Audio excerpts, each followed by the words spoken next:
It's me, Vicky Marie. Good morning, good afternoon, or good evening, wherever you are in this crazy world we're living in. So, it's Saturday. If you're watching this live, it's Saturday. This is going to be a sort of Saturday true crime chat. I'm going to talk about 3 cases. And I'm also then going to split this video up and release them as individual videos. So just to let you know that. So the 3 cases that I'm going to talk about today, I'm trying to catch up on cases that I've wanted to talk about, and also ongoing cases. There's always something happening in the world of true crime. That's one thing you can rely on, unfortunately, isn't it? As much as we can't believe it sometimes, can we, that people still keep on murdering each other or, doing terrible things to each other. This is, what we're dealing with in true crime. True crime, it fascinates us because we can't imagine why anybody would do some of the things of these stories that we talk about. And particularly these 3, the 3 things that I'm going to talk about in this video are completely different. We've got one young lady, Aislinn Murphy, who was just literally walking, like anybody should be allowed to do, and was attacked by a complete stranger and murdered. Then we're going to talk about Suzanne Morphew, who it seems like probably was murdered. Let's just have a look at Aislinn. So Aislinn Murphy, this is an Irish case. And I'll tell you why I'm talking about this particularly, because it's got a connection to things that I've been talking about recently, apart from the fact it's an Irish crime. There is a connection between Aislinn and Fiona Pender that we talked about, which is a cold case that's sort of hopefully maybe going to get resolved soon. And Aislinn's case, apart from just being a case that happened in Ireland, there is a connection. So we're going to talk about Aislinn. Then we're going to talk about Suzanne Morphew. This is a case. This is a 5-year-old case. Suzanne disappeared, and anyway, I'll talk about it when we come to it. But this is her husband Barry, who was thought of for a long time as maybe having caused the disappearance of Suzanne, but his case was dismissed because Suzanne's body had not been found, so it couldn't be proven that she actually was deceased. But now her body has been found, and poor Suzanne's remains were found in the search for another poor woman called Edna, who, as far as I know, hasn't been found even now. But during the search for Edna, Suzanne's remains were found. And so now her husband, Barry Morphew, he has been indicted again for murder for the 2nd time. I wonder what his daughters think about it all now, because they had 2 daughters who were very supportive of Barry. I mean, I have done videos about this case. Very supportive of their dad, because they didn't believe that their mum was deceased or that anyone could have done anything bad to her, least of all their dad. Wonder what they think now. So we're going to talk about that. And then, very sadly, we're going to talk about this horrible, horrible case that I have been trying to avoid of Travis Decker, who allegedly smothered and murdered his 3 daughters. And they have been found. Their bodies were found, but he has not been found.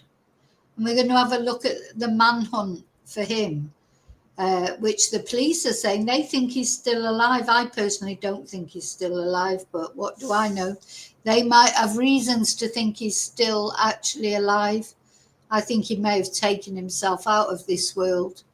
But one thing is certain, well, it's not certain that he took these children's lives. His own daughters, his 3 daughters, smothered them, it looks like, Allegedly.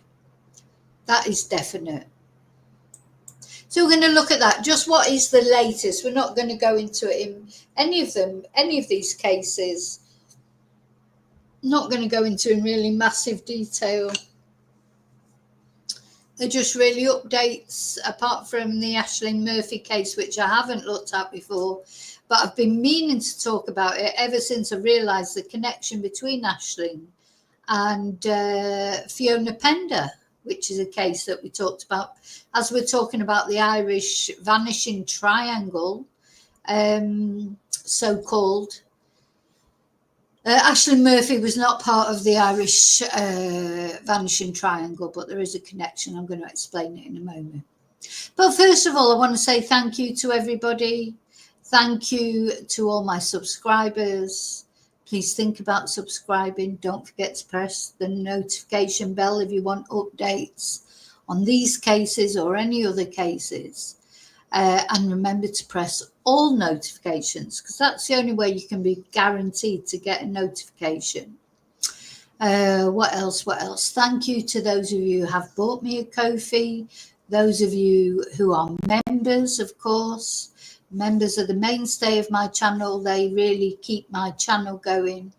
Thank you to those of you who've PayPal'd me, who've emailed me, who've left nice messages. Any of you that have participated in my channel in any positive way, thank you so much. I really appreciate it, much more than you even know. Okay, so let's take the banner off. And then I want to say hello to my lovely lurkers, you lurkers out there, fellow lurkers, because I've stopped lurking now. I've just, it's like sometimes lurking on channels that actually you think, God, they're talking such a load of old rubbish, or it's all drama, or it's all gossip, or it's all hate. And I was watching one last night, and I just thought, why am I even doing this? Why am I even doing this? It's like driving past an accident and you can't help but look, but it's not pleasant. Just there's some very sad people out there. That's all I can say. Some people out there, very sad. So bearing that in mind, as I come in to talk to those of you who are brave enough to venture into the real chat, remember to not divulge any of your personal information. Be nice to each other and me, of course. I don't want to be crying on a Saturday because someone said something nasty to me. Don't say anything nasty to anybody else. But also don't give away too much personal information. Okay, so I'm going to come in and say hello to anybody who's in the chat at the moment. Oops. Oh my God, my necklace is falling off. Ooh. Sorry, I just sort my necklace out and then I'll be with you. I mustn't have fastened it properly. I hope you're all having a good weekend so far. I mean, it's only Saturday. Oh my God, this is not working. It's only Saturday. You've still got Sunday to come. Of course, some of you out there, maybe you work weekends. Weekend doesn't, or maybe you're retired and weekend is no different from any other day. But I think weekends are always a little bit different, whether you're working or not, aren't they, really? Okay. Oh, there's quite a lot of chatter going on. Let's have a look. Who's there? Hope you're all well. Hi, Sheep Farming. Thank you so much. Hi, Swin. Hi, Lily. Hi, Bluebell. Oh, sorry you've got a headache. Hope you feel better soon. Hi, Geordie.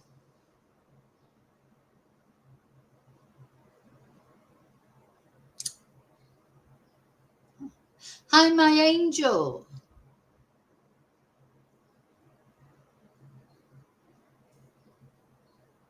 Hi, David.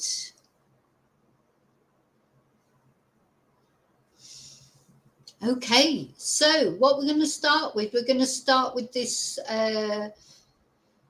case of Aisling Murphy. So as I say, this is an Irish case. Let me put the comments on stage.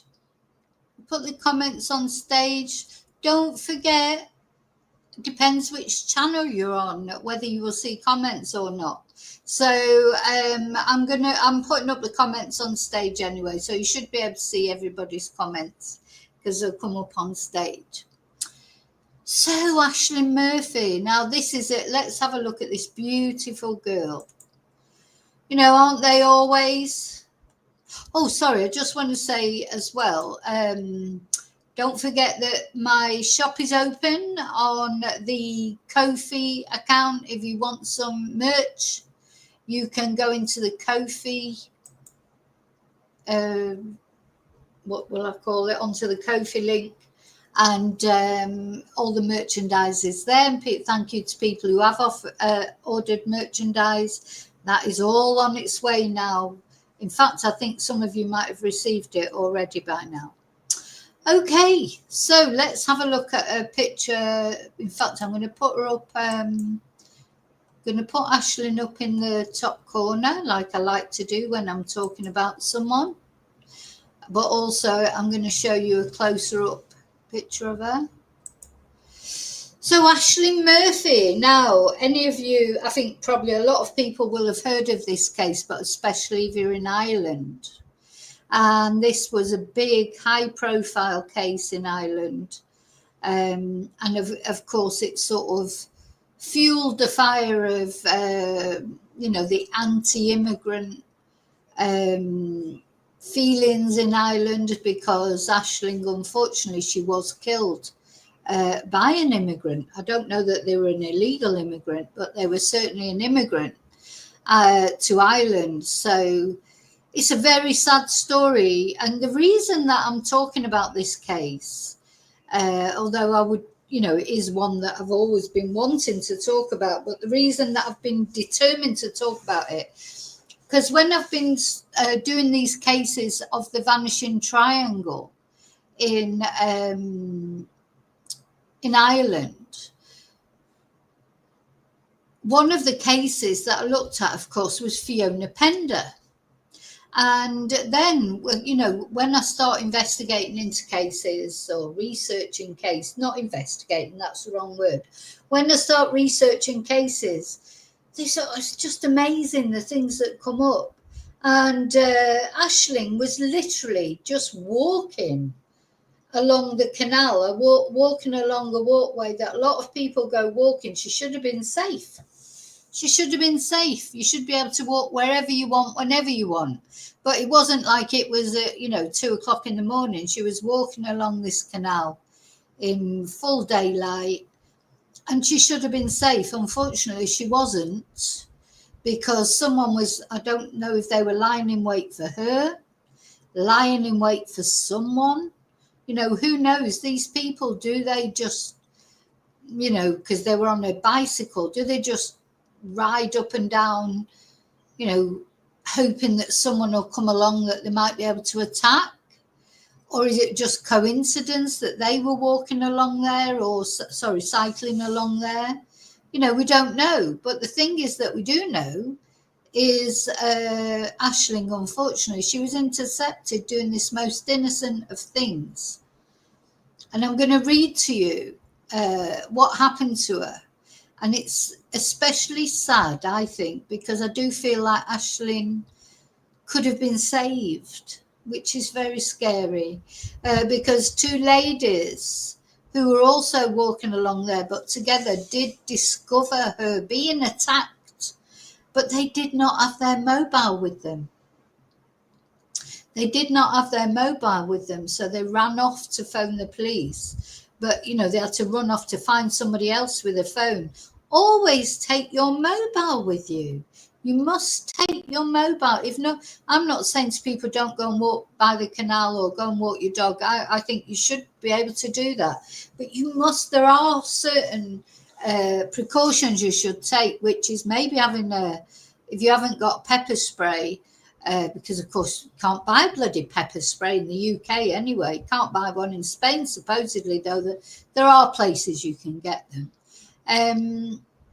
Even a hairspray or something, you can get those little travel hairspray. That's something you could carry in your pocket and just spray in someone's face. if if somebody came after you. But you must take your mobile. To me, you must take your mobile phone. Your mobile phone is crucial. Whether you'd have the time or the presence of mind to use it, I don't know. But, anyway, so these poor ladies that found Aisling or sort of interrupted the attack of Aisling, they did not have a phone with them, so they had to go away and leave Aisling as she was being attacked. I just think it's heartbreaking, because Aisling was alive then. Anyway, the connection this has got with the Fiona Pender case is Aisling was walking along a canal that is named after Fiona Pender. It's called Fiona's Way because Fiona lived nearby. So the sort of irony, if you like, Fiona Pender is she's a missing woman. She still hasn't been found, has she? There's searches going on at the moment. It looks like there's a possibility that this case might get solved of Fiona Pender. But unofficially, this sort of walkway had been named after Fiona. And this is where she was walking. And she was attacked. It's just disgusting, isn't it? So let me read the case out to you. What happened? So Aisling was an Irish primary school teacher. She was also a traditional Irish musician. I've got another picture of her that I'm going to show as well, I think. Yeah, she was also an Irish musician. She was that typical victim, if you like, that we get. They're always such lovely people, aren't they? It seems like they're such lovely people. Aisling was a blessing to the world, not only to her family and friends, but the world in general. She brought positivity to the world. And now not only her family and friends have lost her, but the world has lost her. And, even the Taoiseach attended her funeral. This was such a big case in Ireland, violence against women. And of course, like this thing about the perpetrator being an immigrant, it's, we know that in Ireland, it's like there's a lot, it's like it's almost like you feel like with all the recent things that happened in Ballymena, etc. It's like a kinder, what's the word I'm looking for? A Tinder, is it? Tinder keg or whatever you call it. So anyway, she was attacked by a 31-year-old Slovak Romani, father of 5. I'm not going to show his photo. Josef Puska. So, father of 5. How would he like it if something happened to his children? So he had attacked her and dragged her off the towpath into an adjacent ditch, and he stabbed her multiple times in the neck. Anyway, the good news is he was found guilty. He was sentenced to life imprisonment in 2023. But his own wife, Lucia, and 2 of his brothers, Marek and Lubomir, they were charged with withholding information from the Gardaí. Now, we've talked about this before. As far as your family's concerned, you would do everything you could to protect them, wouldn't you? And if your family, depending on what they've done, I don't know, it's a shoplifting charge or I don't know where you would draw the line in protecting your family. But I tell you what, if it was about somebody being murdered, a young girl like this being murdered, and you protect your husband, your brother, no. And I hope, they deserve a long sentence as well, don't they? A very long sentence. How can they justify defending him? Anyway, he's been given life imprisonment, but I'm not sure what the minimum is. But anyway, so I think his wife pled guilty in advance of the trial, and his family, the other 4, were found guilty. I mean, imagine that. I just don't see how you could protect someone from doing such a foul thing as that. How could you ever have them around your children again? You know, how could you ever have them in your family again?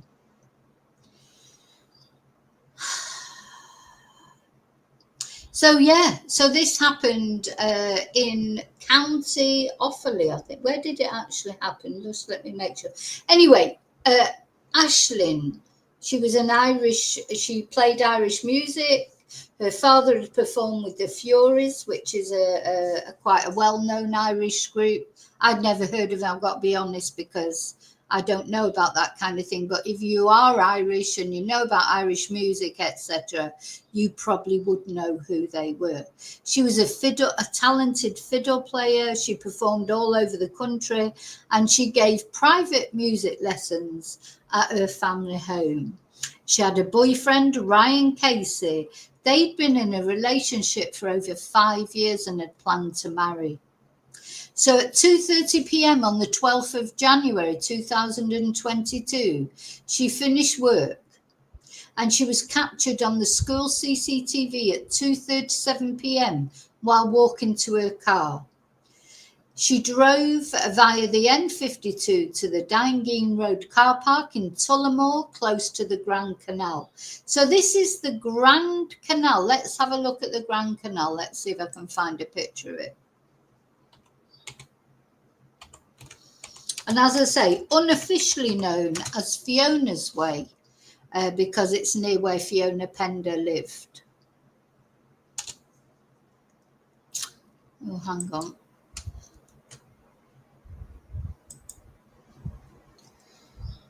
There's quite a few of Grand Canals.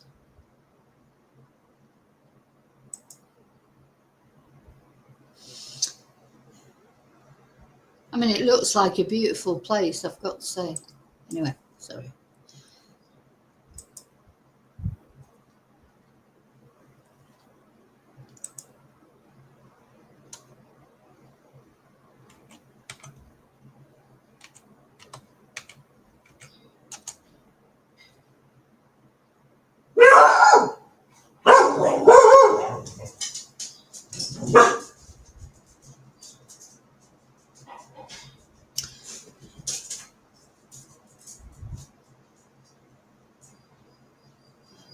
Okay.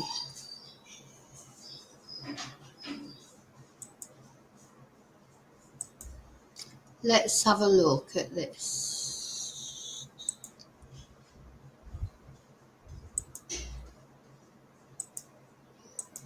So this is it, where it is, the Grand Canal in Dublin. You can see now, it's right over on the right. I'm not very good with directions, but it's right over here. Yeah. As I say, I've never been to Ireland, so I don't know anything about the geography of Ireland. Let's see if I can.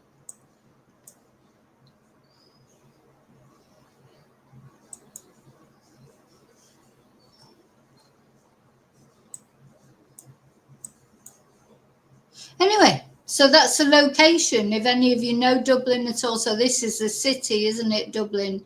The Grand Canal is just outside the city by the look of it.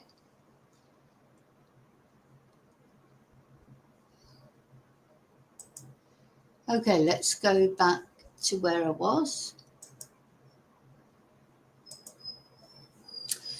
So anyway, she was wearing a Fitbit Versa smartwatch, which ended up being very instrumental, you know, in the sort of the description of what happened.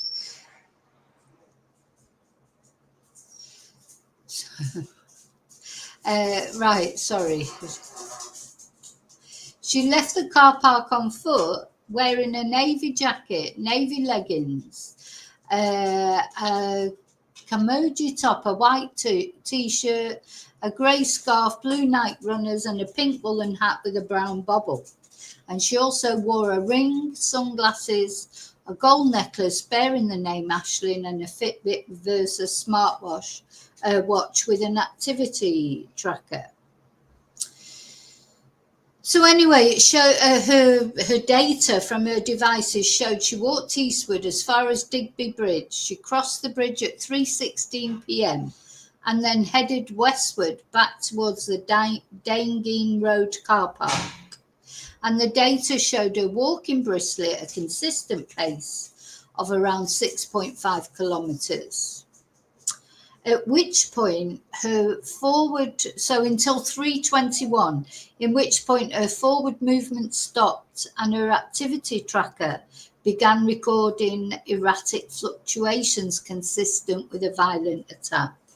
And her attacker is believed to have overpowered her, dragged her off the towpath into an adjacent steep ditch filled with briars, where he stabbed her repeatedly in the neck with a serrated knife. So the thing is, if he was out there with a serrated knife, he was obviously, you don't go out there with a serrated knife if you're not planning on doing anything. Do you know what I mean? It's like, did he have a serrated knife with him? Why? Why would you go out with a serrated knife? Just not sure. Anyway, okay. Now, what happened was two ladies were walking by, two joggers actually, Jenna Stack and Effie Maron, who were also primary school teachers. They witnessed the attack. They noticed a mountain bike in a hedge alongside the towpath, and they heard rustling noises in the ditch. They thought somebody had fell off their bike, obviously, and they were shouting, "Are you okay? Do you need help?"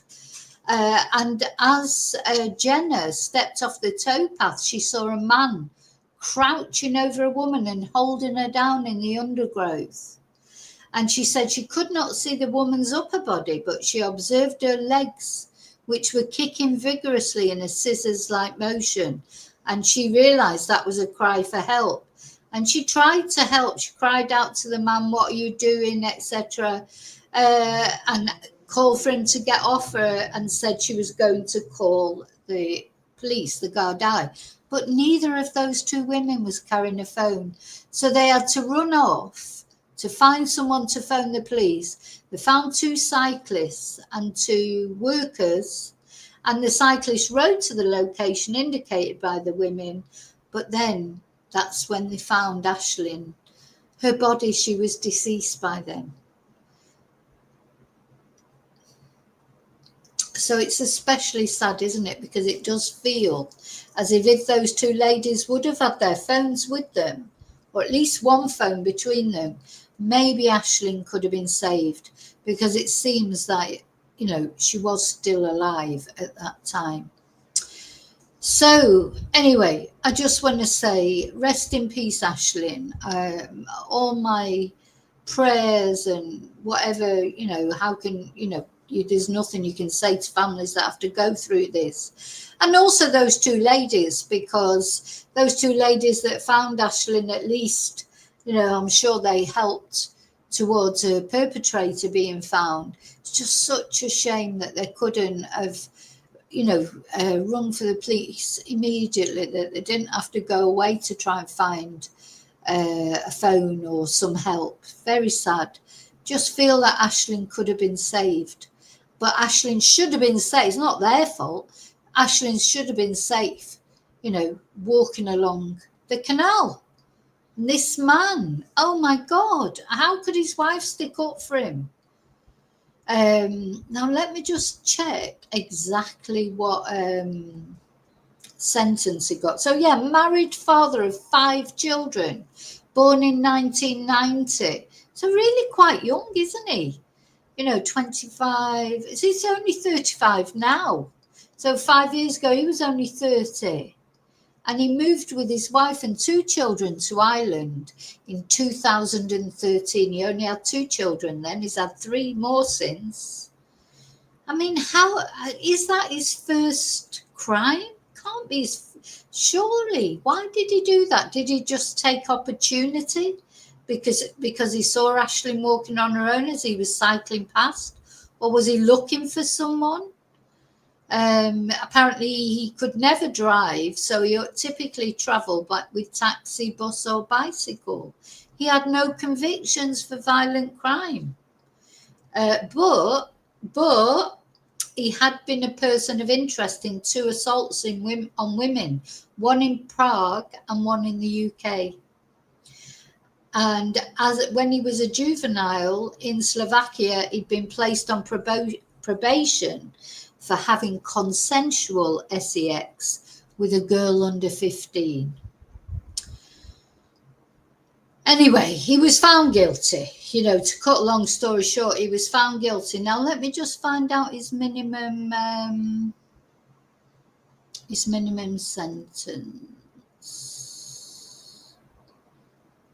Yeah, so apparently his family helped him burn clothes, get rid of evidence, etc. So that's why they were all found guilty. See, he's appealing his conviction apparently. Can't find his minimum sentence. Maybe they don't do that in Ireland, I don't know.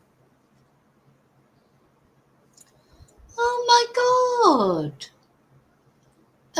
my God. So he's eligible for parole in 12 years from 2023. So he'll be eligible for parole in 2035. Are you kidding me? 12 years for murder. Well, hopefully he won't get it. I mean, that doesn't mean, of course, that he will be granted parole. But can you believe it? 12 years. Oh my God.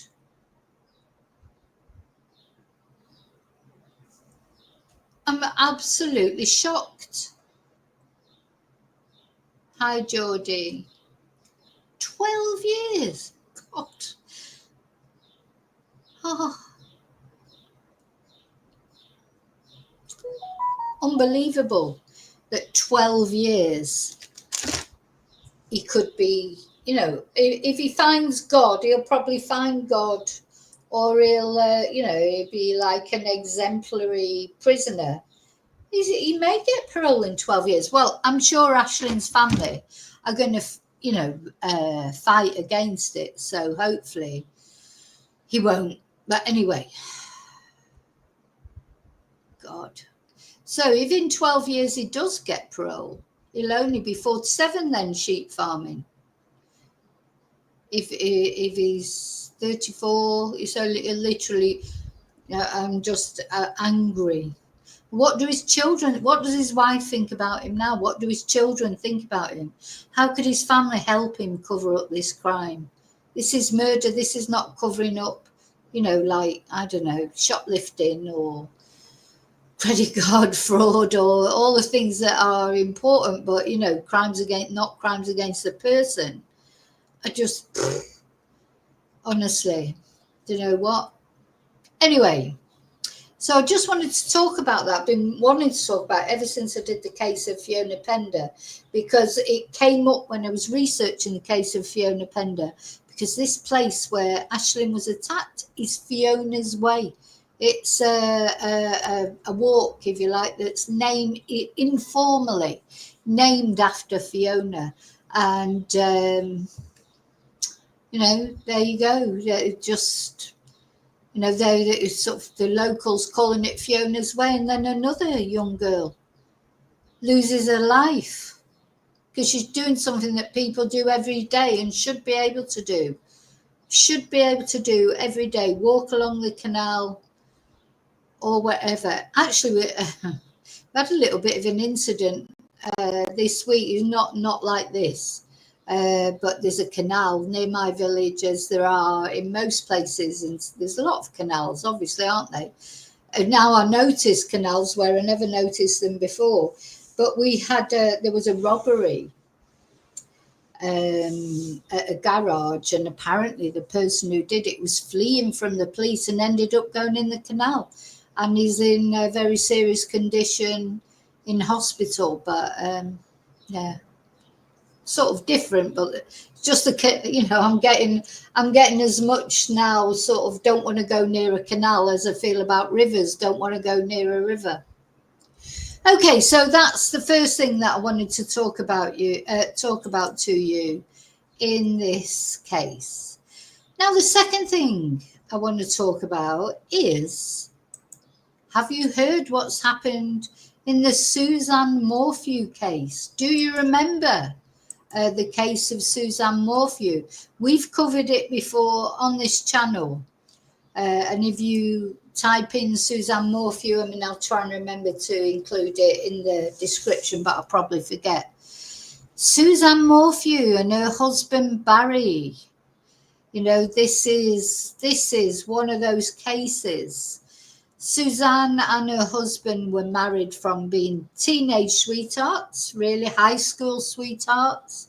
From what people say, I'm just saying what people say, Suzanne is an absolute sort of sweetheart herself, you know, very unassuming, quiet woman. And Barry is like, you know, thinks he's a hunter. Like, you know, his hunting is his thing. One of the reasons he gave for some of the evidence that was presented when he was charged with Suzanne's murder before, because it was seen from his phone data that he was running around the house at some point, and it was thought that he was chasing Suzanne maybe around the house to try and do something to her.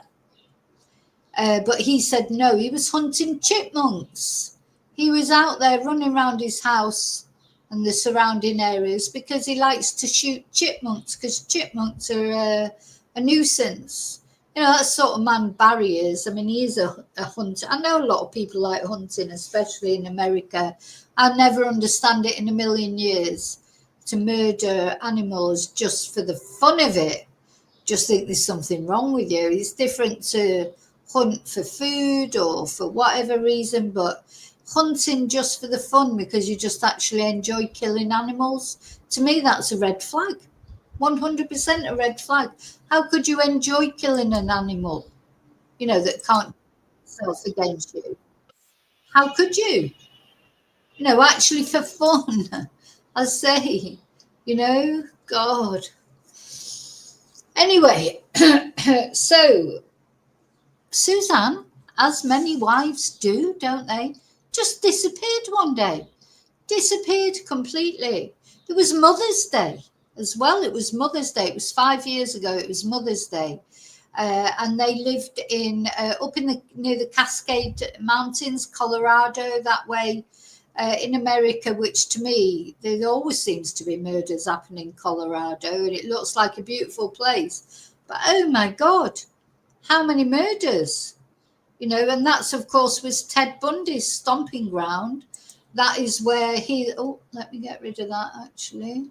That is where his ashes are scattered around the Colorado mountains because, you know, most of his victims, you know, they're supposed to be loaded. How he was allowed to choose where his ashes go is beyond me. But anyway, this is more or less where it happened.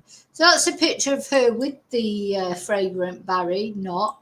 I'd rather show the picture of her on her own. So this is Suzanne. And she was a Keep Fit fanatic. And it was thought, because she liked to go out cycling, it was thought that she'd gone out cycling that day. And in fact, that's what Barry tried to say. Now, they were estranged. They were estranged from each other.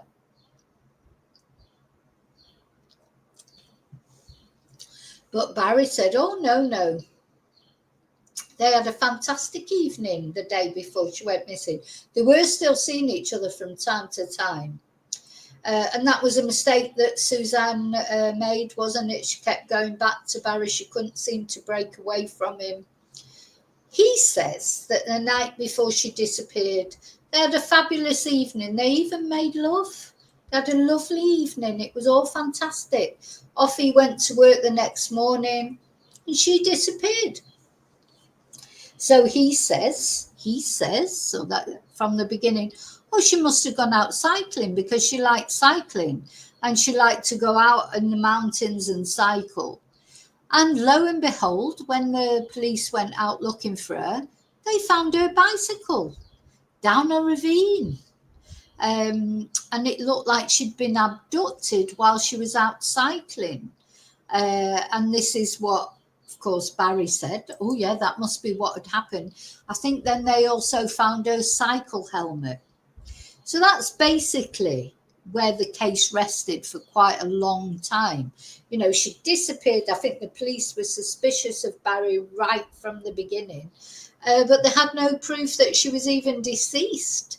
You know, never mind that he'd killed her. They had a lot of circumstantial evidence. There's a lot of evidence that suggests he may have been chasing her around that house to shoot her with a tranquilizer dart. You know, this again, all the proper evidence will come up at the court case that will be coming. I'm not going to go into all the circumstantial evidence because I think there'll be a lot more that they'll have now as well. Now, what changed everything was that while the police were out searching, not for Suzanne actually, but for another lady called Edna who had gone missing, they found human remains and they thought they were Edna's remains, but they weren't. They were Suzanne Morphew's remains. So now they know that they knew she was dead, because there was a lot of talk that she might have run off, because it turned out she was having an affair. Oh, that's a whole nother story. So it turned out she was having an affair with someone who she used to go to school with, he had 5 children. He was married with 5 children. And he didn't come forward. Even when he heard that Suzanne was dead, he did not come forward. And he said for 2 reasons. One, because he didn't want Suzanne's name to be besmirched, you know, by the fact she was having an affair. Because they were having this secret affair for quite a long time. And 2, of course, he didn't want his wife, I think this is more likely the main reason, he didn't want his wife and his 5 children to know that he was having an extramarital affair. So he never came forward, and in the end it took 6 months for the police to find him. And so they found out that Suzanne was having an affair, and they found this guy that Suzanne was having an affair with. So of course then for a while he was a suspect, because did he kill Suzanne because, you know, she was going to reveal their affair, and he didn't want their affair to be revealed? Anyway, eventually the police realised his alibi. He was in a completely different place at the time. He couldn't possibly have murdered Suzanne. The autopsy that was done on the remains that were found said it was homicide. So it is a murder case, whatever. Suzanne's remains were found. It wasn't an accident. Her remains were found miles away from where the bike was found or the helmet was found. So the police are 100% certain it's murder. Now, Barry had been indicted for murder before, but it came to nothing. There wasn't enough evidence. And the other thing I think is important to say, which totally bewilders me, is that their 2 daughters, they have 2 daughters, Barry and Suzanne have 2 daughters. They're sticking by their dad. Now, whether they are now, I don't know, because, you know, before obviously the remains of their mum were found. How do they feel now, I wonder? How do they feel now? Do they think now, oh, maybe it was their dad? Because before they didn't even know their mum was dead anyway. And now they know she is dead, and they know that the autopsy report says it was homicide. I wonder what the daughters think now. But in the first case, they were sticking by their dad. You know, they were so happy when he was released from prison, blah, de blah, de blah, de blah, de blah. You know, denial is such a strong, when people don't want to believe that their loved one, be it their dad, be it their boyfriend, be it their son, be it their daughter, their girlfriend, whatever, if somebody really doesn't want to believe something, it's amazing. how strong that denial can be. So I don't know, as I say, how they feel about him now. Have they wised up a bit to him? I don't know. But anyway, of course, he's innocent till proven guilty anyway. I cannot wait till this trial. This will be a trial I definitely will be following closely when it happens. If it's, I don't know if it's going to be televised, but whether it's going to be televised or if we end up covering it like we've been covering the mushroom murder trial, just watching what happens every day, I will definitely be covering it because I feel for Suzanne. Suzanne's only crime was not loving this narcissistic twonk of a husband of hers. She went off him. She didn't love him anymore. He treated her like shit, and finally she decided she wasn't going to put up with it anymore, and she had to pay with her life. It's disgusting, allegedly. So we'll definitely be covering that. We'll definitely be covering that when it comes up. So I just want to show you the press conference. So imagine the police. They've been chasing this guy down for 5 years, trying to get enough evidence about him. So, yeah, let's have a look. Just need to put some windows down as always. Right, where is it? Press conference. So the police have given a press conference. Let's have a look at it. It's a lovely press conference, actually. I say lovely is maybe not the right word, is it? But I just think this woman that's speaking at this press conference is so heartfelt the way she's speaking. Feels like she really does care. It's not just a professional interest that she has in this case. It comes over so very genuine. And I hope that I feel for Barry's daughters, or Suzanne and Barry's daughters. I know it's hard to accept that your dad might be an absolute twonk, but to me, that's their decision. My concern is Suzanne, whose life was taken from her by someone. And we'll find out if it was Barry or not, I suppose. So let's watch the press conference.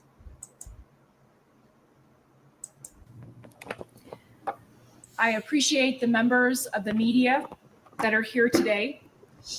I scheduled this briefing to provide an update on the investigation that has been in the hearts and minds of the people of Chaffee County since Mother's Day of 2020. Suzanne Morphew was reported missing on Mother's Day 5 years ago. Law enforcement has never stopped working to obtain justice for this mother of two, this daughter, this sister, and this beloved member of the Chaffee County community. Through the tireless efforts of the Chaffee County Sheriff's Office, the Saguache County Sheriff's Office, the Colorado Bureau of Investigation, and the Federal Bureau of Investigation, I can announce today that the 12th Judicial District Grand Jury returned an indictment. So he's been indicted for the second time. So they have this funny, well, it's not a funny system as far as America's concerned, but we don't do it in Britain, we don't do it in Spain. You have to go to the grand jury, don't you, and prove that there's a case, and then the person has to be indicted if there's enough evidence. I think that's how it works. So this is the second time, I think, that Barry has been indicted, but the first one fell apart. But now, we didn't have a body then. Now we've got a body. So be interesting to see what happens this time. The grand jury has indicted Barry Morphew on the single count of murder in the first degree. Law enforcement, the Chaffee County community, and Colorado as a whole has never stopped fighting for justice for Suzanne. Cold case homicides are tremendously difficult. They're difficult for the families of the victims. and the communities who wait patiently for answers. While it may seem at times that the world forgets about these victims, I can assure you that my law enforcement partners and Colorado's law enforcement community do not forget. Every unsolved murder is a tragedy, and we must never give up on our efforts to find answers in these cases. My office will be prosecuting the indictment as Suzanne's remains were found in Saguache County, which is a county within my jurisdiction, the 12th Judicial District. I am extremely appreciative of Michael Doherty, who is the elected. You know, so it's lovely that, wasn't it, what she said? Like, it doesn't matter. Oh, she's got a lovely necklace on. Listen, I want that necklace. That's like the look, that necklace, it's lovely, isn't it? Sorry, I've just got totally distracted by her necklace. Yeah, what she's saying, like, we never give up. You know, we must never think that the police do give up. They do get sidetracked, you know, other cases come up, but I think, you know, at the end of the day, this case of Suzanne Morphew was always there. And, you know, Barry thought he'd got away with it. He's been living his best life for 5 years, supported by his daughters, who probably just don't want to believe that their dad could do that to their mum. And of course, if Barry gets indicted and found guilty, they've lost their dad as well, haven't they? So, yeah, you know, I do feel for the daughters, you know, up to a point, to be honest. I mean, at the end of the day, they're adults now. If they can't see the reality of what's going on, then that's their problem. You know, they need to worry about what happened to their mum. What happened to her? What did she go through?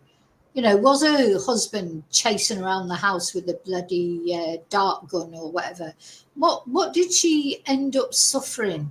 That would be my concern, not about the dad. But anyway, the daughters, they've got, you know, they've got their own decisions to make. But, you know, they're adults now to make those decisions themselves. District Attorney in Boulder County. He has consistently committed material resources to small rural DA's offices like mine to assist in the sometimes Herculean efforts to bring justice for victims in rural areas of our state. His commitment to rural Colorado he's continued his commitment with this case. He's provided me with the assistance of a chief deputy in the Boulder County District Attorney's Office to assist me with the investigation and the prosecution. Colorado's community of prosecutors is committed to assisting wherever the need arises. In addition to Mr. Doherty's assistance, District Attorney John Walsh of the Denver District Attorney's Office has committed to providing me with appellate guidance during the case proceedings.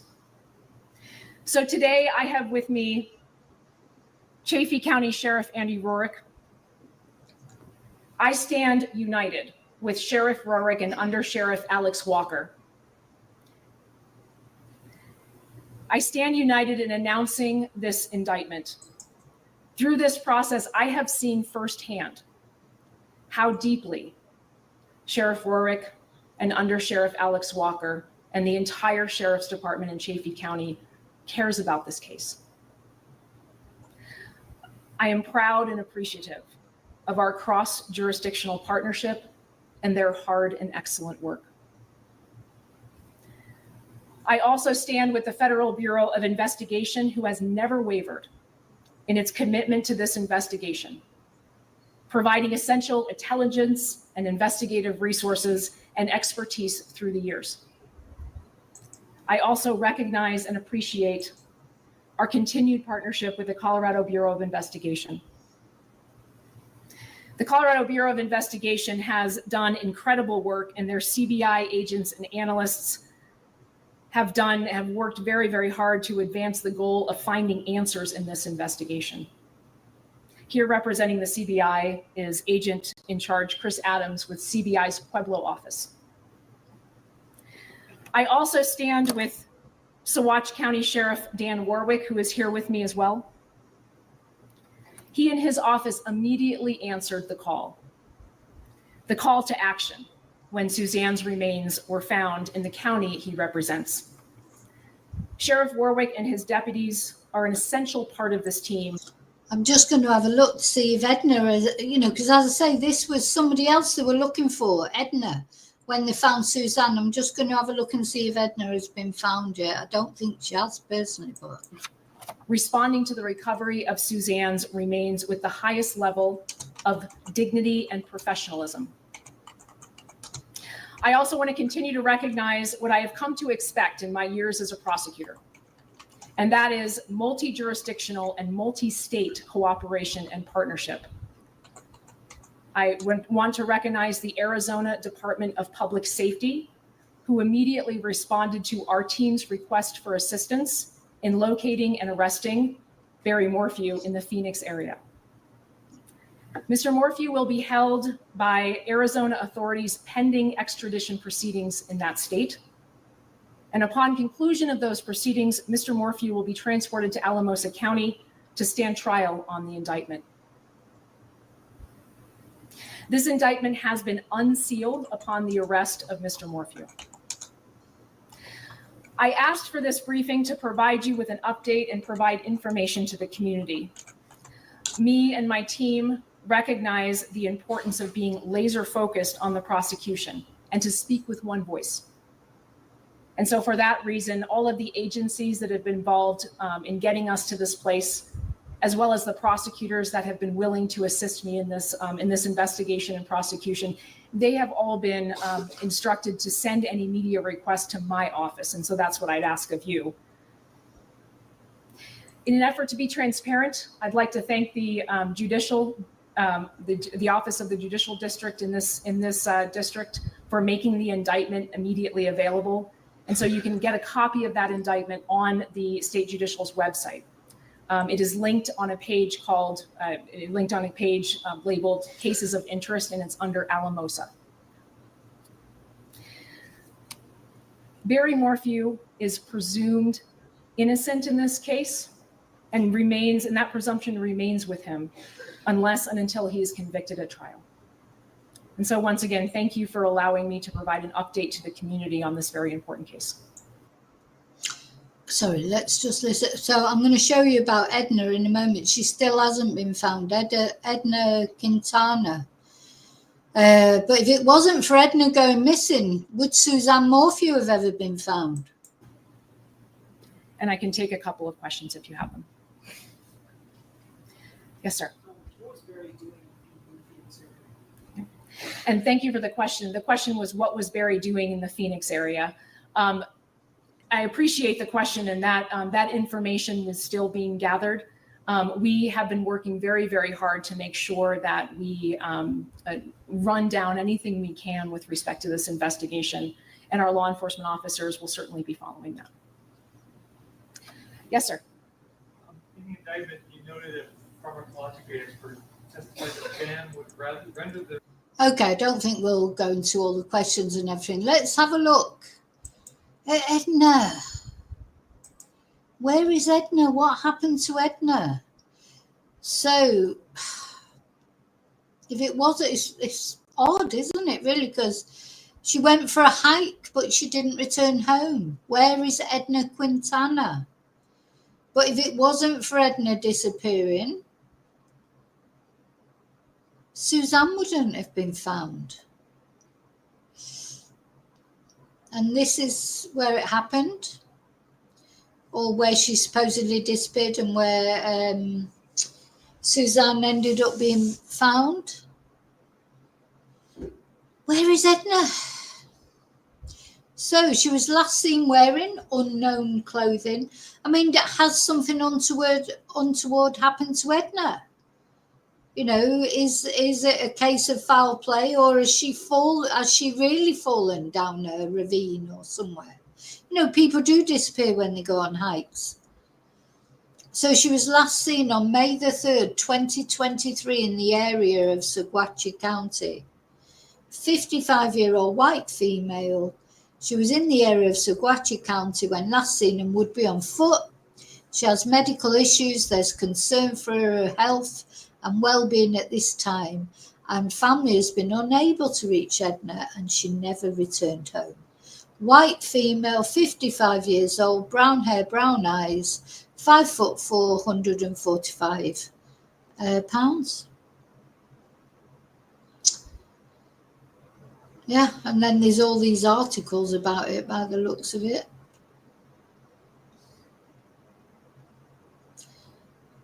Strange last movements. Let's have a look at that. What was strange about her last movements then?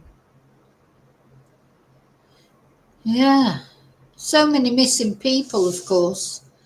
But her disappearance led to the finding of another disappeared person. And that quite often happens, of course. Quite often when the police are doing river searches and things like that, they find the remains of other people that have drowned in the river without finding the actual person they're looking for. So, gosh, how many bloody bodies are out there? It makes you wonder, doesn't it?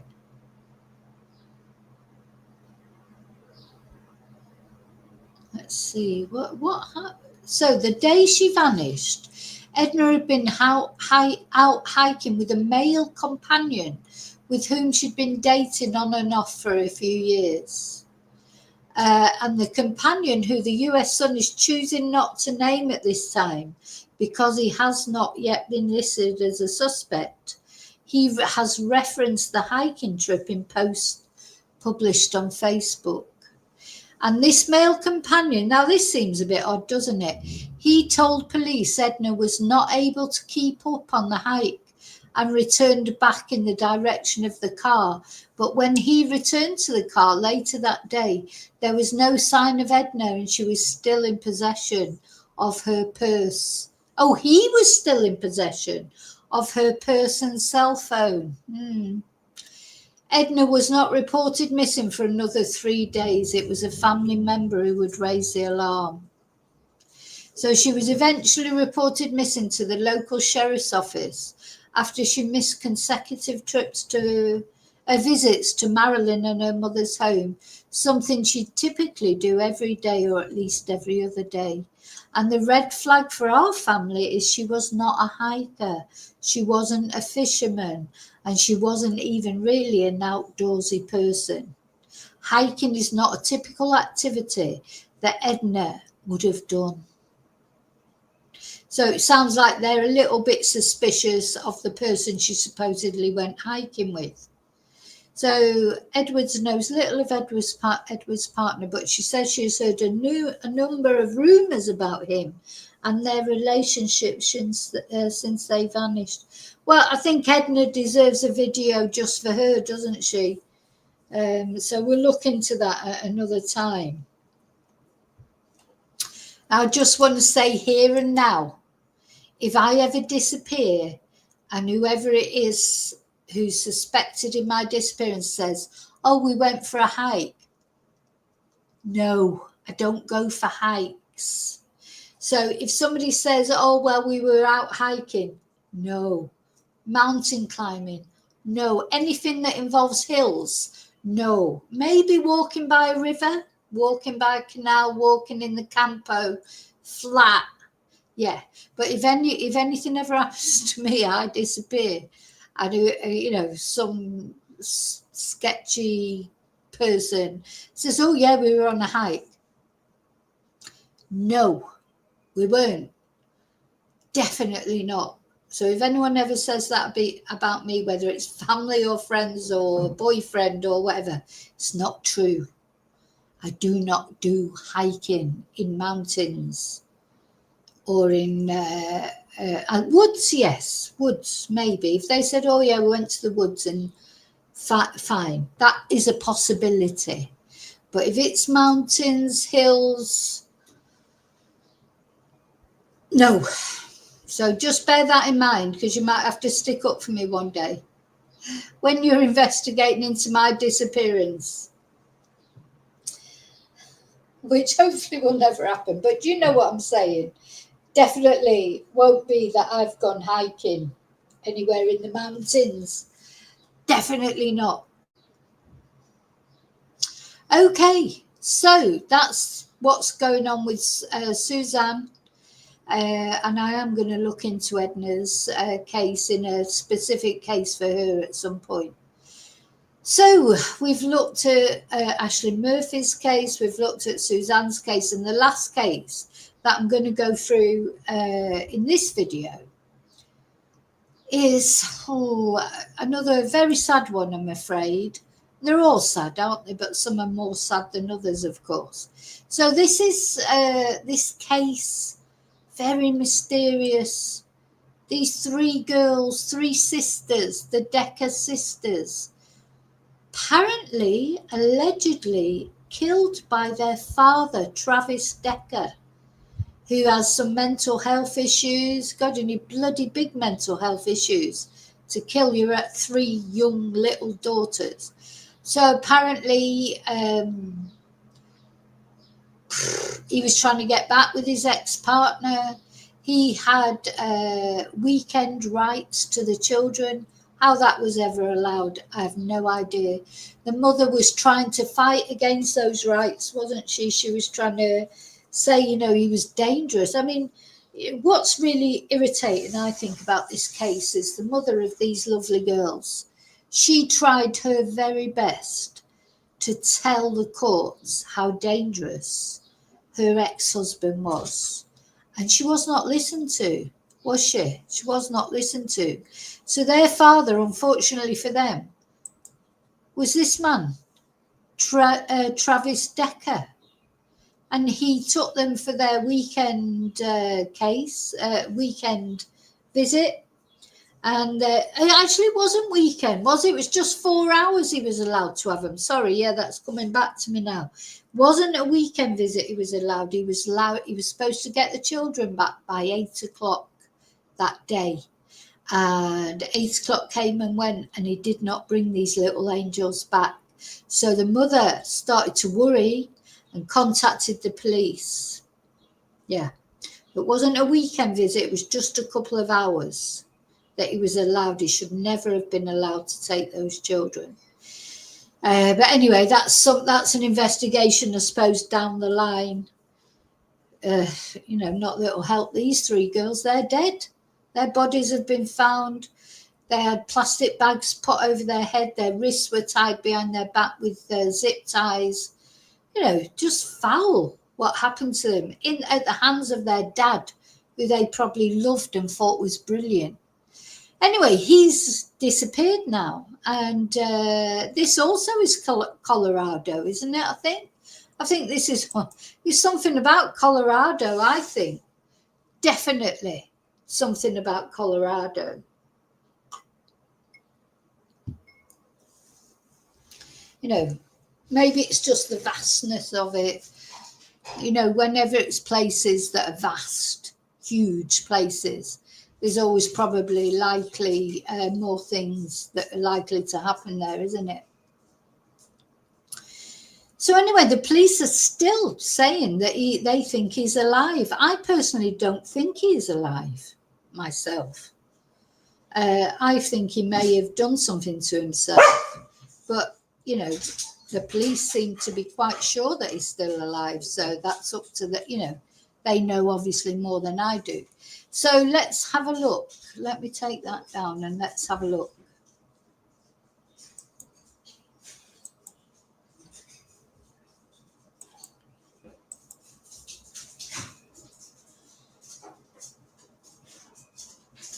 Just put some windows down. Oh, just hang on a sec. One sec.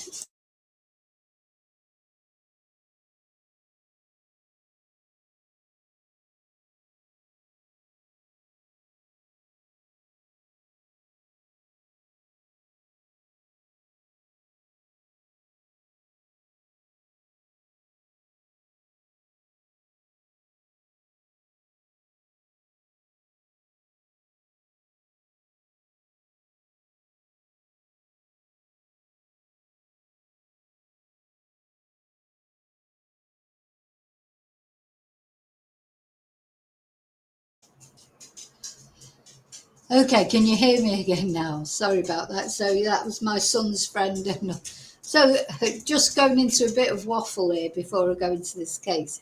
So I've got up this morning. There's one of those electric scooters in the middle of my living room. And I think, where the hell did that come from? I thought my son had stolen it or something to get home. Anyway, then a little bit less, I don't know where my son is. Then the doorbell goes, and I thought it was number one son. I thought, oh, he's left, he's lost his key. Open the door, so some young lad there that I've never seen before in my life. I say a young lad, he's in his 20s, late 20s probably, maybe even 30s, but he's still a young lad to me. Stood there, I don't know who was more surprised, me or him, because I've never seen him before, he's never seen me before. And he goes, oh, is Jack there? And I'm like, no, he's not home yet. What do you mean he's not home yet? Oh, he left before me. He's got to, anyway, to cut a long story short, it was his scooter. Needed his scooter to get home. My son had said he'd leave it outside for him. He's not home yet, so he hasn't done that. Anyway, he got his scooter, he went off. The next minute, number one son comes home with another friend who quite regularly stays here, because he doesn't actually live that far away, but it's up a great big hill. And when he's had too much to drink, he can't walk up this hill. So anyway, he's had to go now to work. So there you go. That's what's going on in the background of everything. So let's get back to this. What was I doing? Oh, that's right. I was going to share, wasn't I? Oh, that's right. I was going to put some windows down. Oh, it's totally distracted me now. I was going to...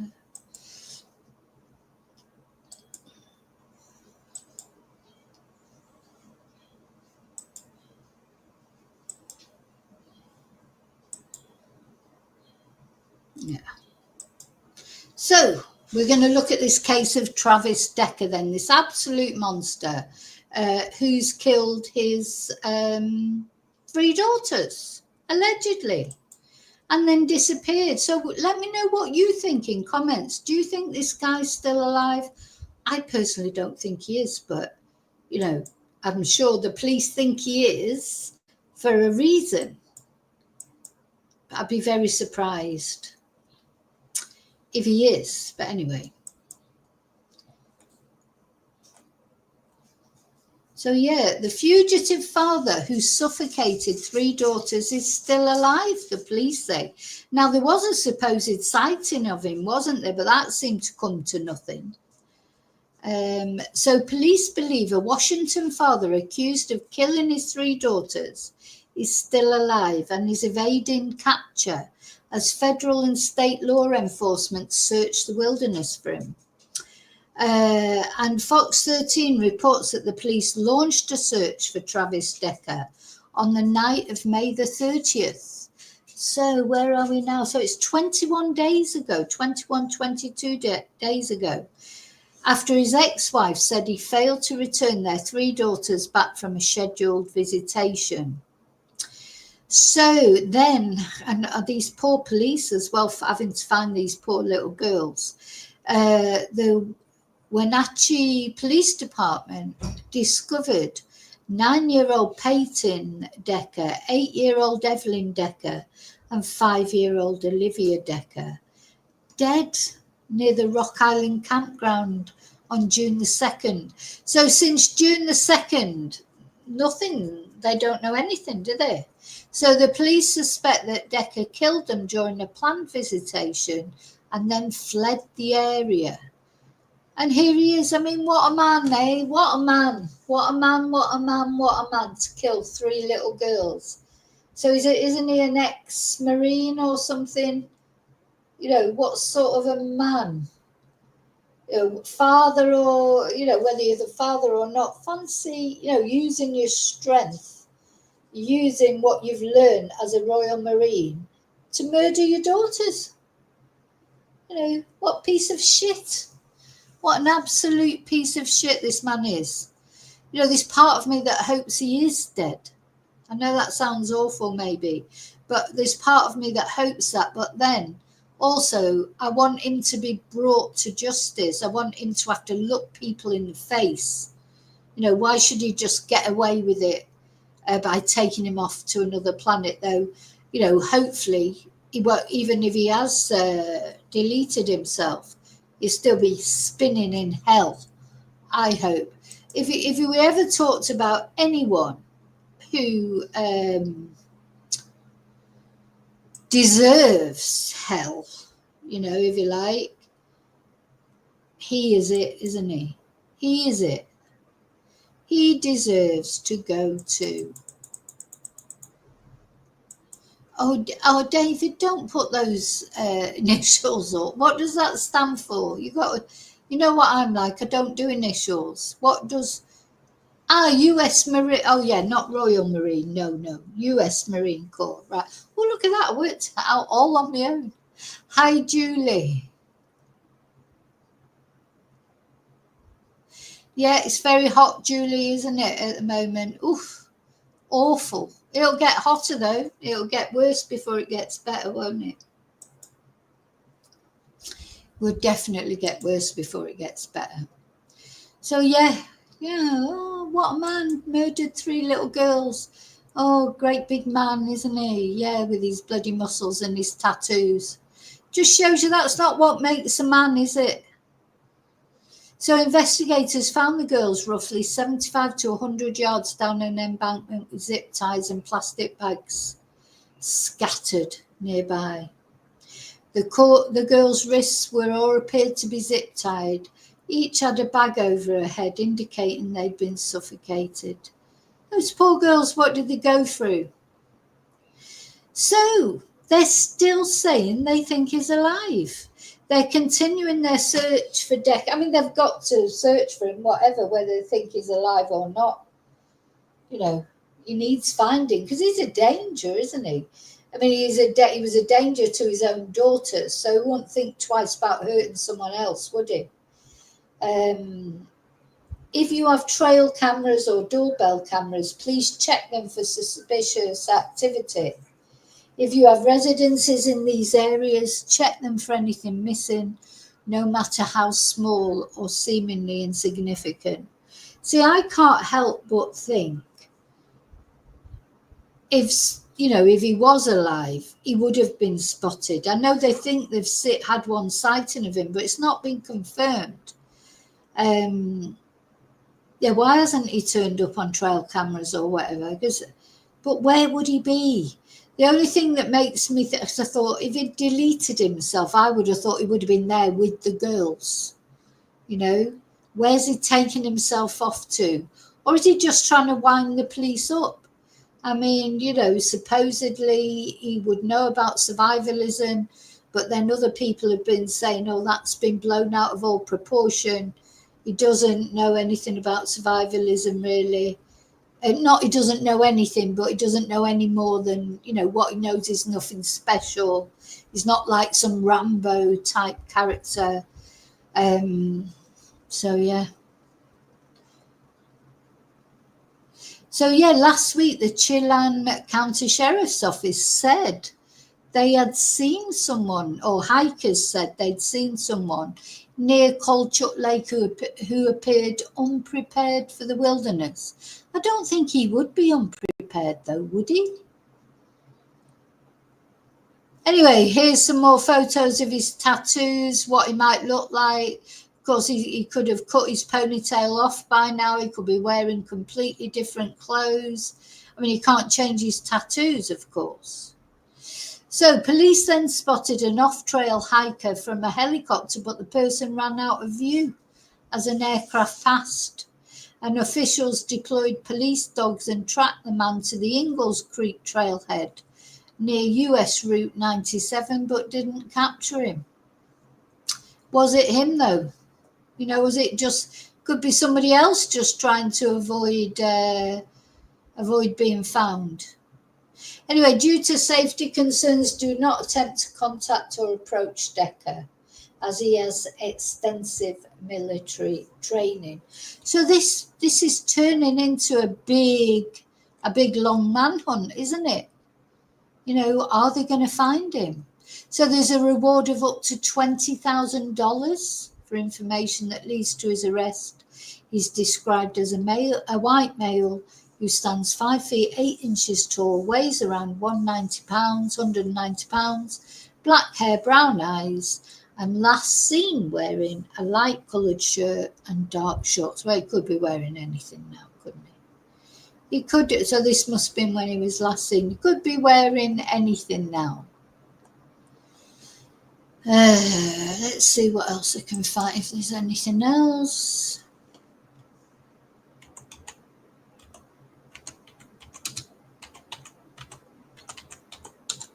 So, where is he? Yeah, they might believe he's still alive. Personally, I don't think he is alive. Let's have a look at this, actually. Connolly, authorities have released new photos, hoping that it will help lead them to. O'Malley, authorities have released new photos, hoping that it will help lead them to Decker. Meanwhile, detectives continue to follow up on leads as well as reviewing lab results from evidence found at the scene.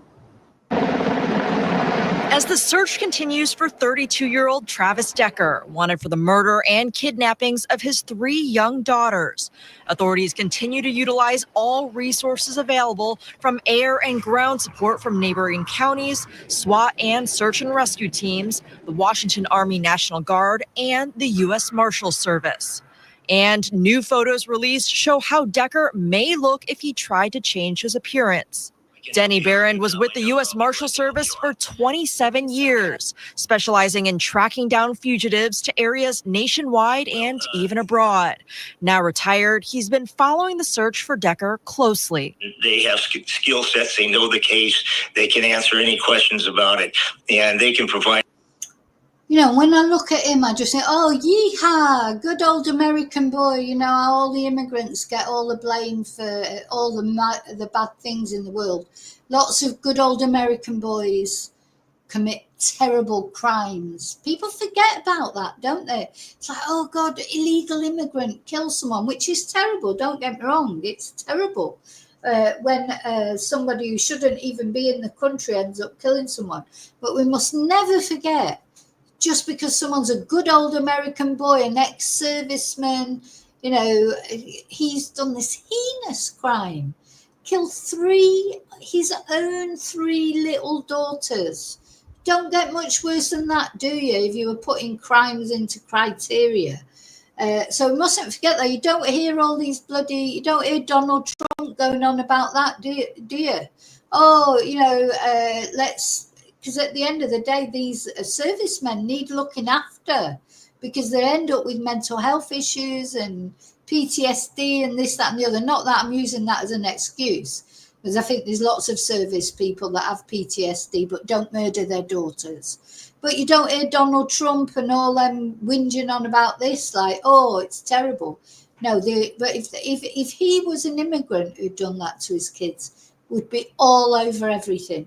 I think it's been pretty quiet on social media, this case. Personally, you know, you get the likes of JLR and all them that are, you know, always raging on about immigrants. You know, why don't you sort of concentrate on some of the crimes done by Americans? All the information that's necessary to track down the fugitive. In the latest update from the Chelan County Sheriff's Office, authorities say they are conducting follow-up interviews, reviewing data and analysis from evidence sent to the crime lab for processing, and using every resource available. One of the things that they have is a mobile van that is a U.S. Marshal's office, all encompassed in this huge trailer, and it's got satellite connections and things like that. And the local folks and the FBI would be able to access that information base. Though the search for Decker could now stretch into months and beyond, Barron maintains the U.S. Marshals Service has extensive experience tracking down fugitives in remote areas and abroad. We're in a situation now that may drag on for a while, but the Marshal Service won't give up on it. They will stay with this. And the reward for any information that leads authorities to Decker remains at $20,000. Authorities say that Decker should be considered armed and dangerous, and any information should be directed towards the U.S. Marshal Service. Reporting live in Seattle, Ann Wynn, KOMO News.